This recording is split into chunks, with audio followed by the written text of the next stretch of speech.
মুসা আলাইহিস সালাম একটা গাছের নিচে হেলান দিয়ে বসলেন। বসে দেখলেন দুইজন মেয়ে দাঁড়িয়ে আছে দূরে, পানি নিতে পারছে না। লোকজন পানি নিয়ে যাচ্ছে, ওরা দাঁড়িয়ে আছে বেচারি। মুসা আলাইহিস সালাম গিয়ে বললেন, কি সমস্যা আপনাদের?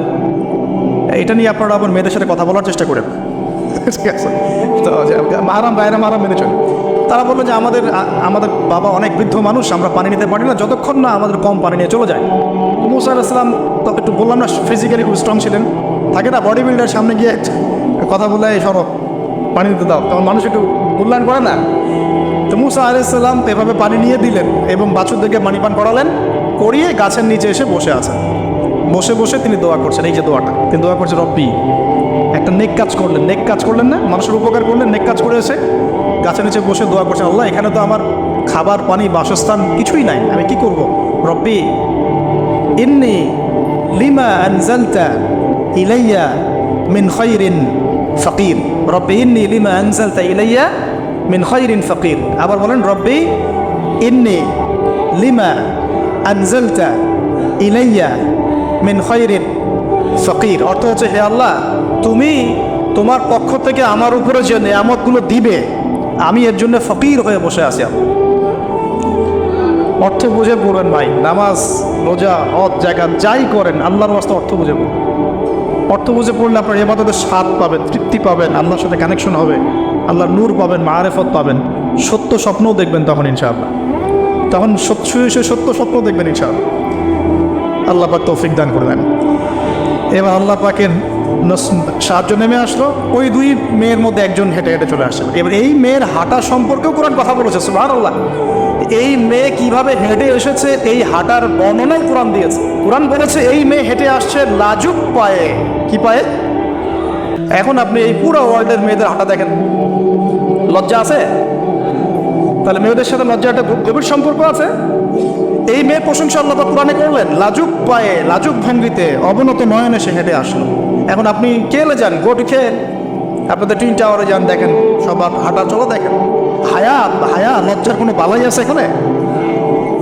আমি গত লেকচারে বলেছিলাম যে আদম আলাইহিস সালাম এবং হাওয়া আলাইহিস সালাম, ইবলিস তাদের সাথে প্রথম যে আচরণ করেছে ওই ফল খাওয়ানোর পরে, সেটা কি? তাদের গা থেকে পোশাক খুলে পড়ে গেছে।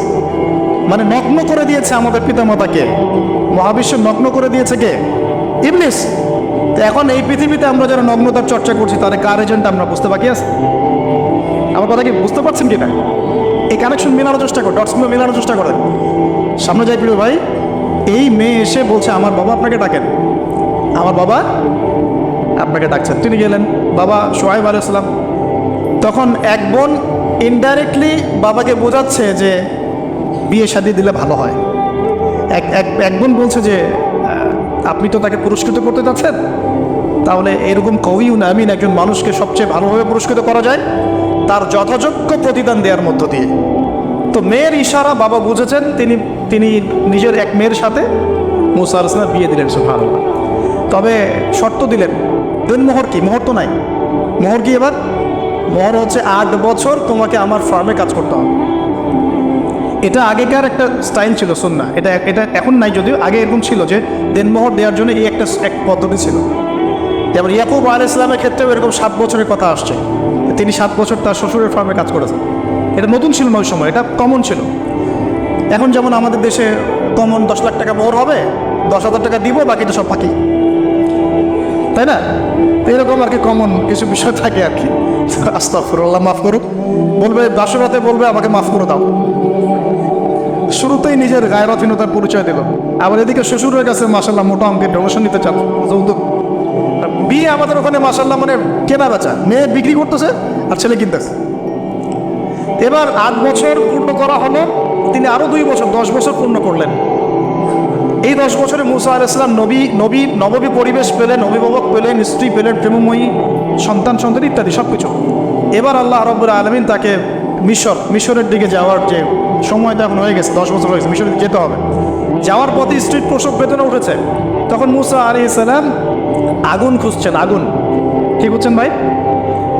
আগুন খুঁজতে তুর পাহাড়ের ওখানে গিয়ে দেখছেন যে আগুন গাছে জ্বলছে, সবুজ পাতার উপরে আগুন। তিনি অবাক।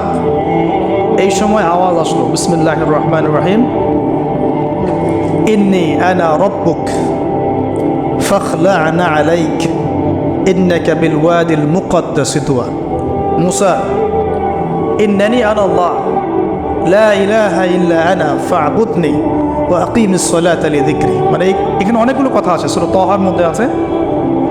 আওয়াজ চতুর্দিক থেকে ভেসে আসলো।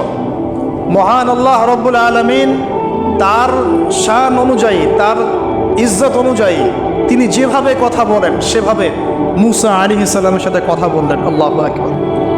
বলেন, ইয়া মুসা, হে মুসা, ইন্নানি আনা আল্লাহ, নিশ্চয়ই আমি আল্লাহ, লা ইলাহা ইল্লা আনা, আমি ছাড়া কোনো ইলাহ নাই, ফা'বুদনি, তুমি আমার ইবাদত করো, ওয়া আকিমিস সালাতা লিযিকরি, আমার ইবাদতের জন্য সালাত কায়েম করো, আমার জিকিরের জন্য সালাত কায়েম করো, আমার স্মরণের জন্য সালাত কায়েম করো।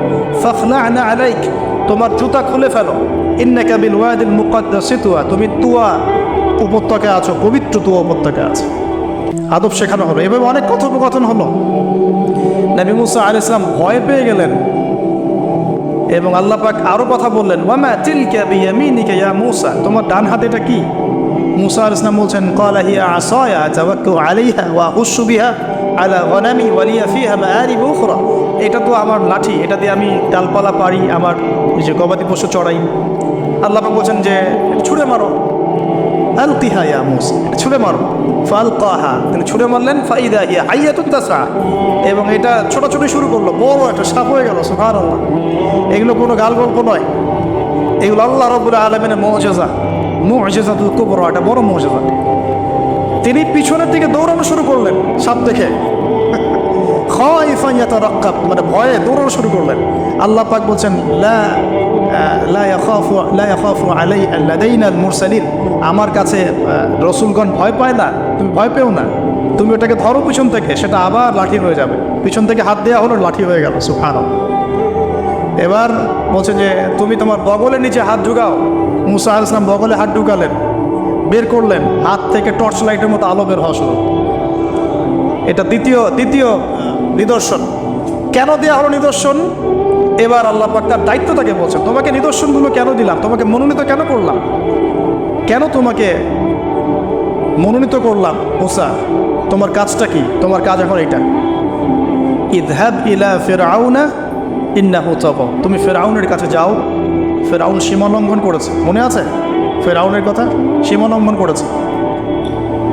তখন মুসা আলাইহিস সালাম তার অপারগতা প্রকাশ করছেন এভাবে। তিনি বলছেন, আল্লাহ, আমার তো জিহ্বায় জড়তা আছে, আর আমি তো ওখানে এক ব্যক্তি, আমার খুনের অভিযোগ আমার কাঁধে, আমি এখন কিভাবে কি করবো আল্লাহ? তখন আল্লাহ রাব্বুল আলামিন বলছেন, এই দোয়াটা করো। কোন দোয়া? মুসা আলাইহিস সালাম বললেন, রব্বি ইশরাহ লি সাদরি, হে আল্লাহ, আমার বক্ষ প্রশস্ত করো, ইয়াসসির লি আমরি, আমার কাজকে সহজ করে দাও, ওয়াহলিল উকদাতাম মিন লিসানি, আমার জিহ্বার সমস্ত জড়তা দূর করে দাও, ইয়াফকাহু কাওলি, যাতে মানুষ আমার কথা বুঝতে পারে। আর আমার সাথে আমার পরিবারের মধ্যে থেকে ওয়াজআলনি ওয়াজিরুম মিন আহলি, আমার পরিবারের মধ্যে একজন ওজির আমাকে দাও, সাথী। হারুন আখি, আমার ভাই হারুনকে দান করো। সুবহানাল্লাহ।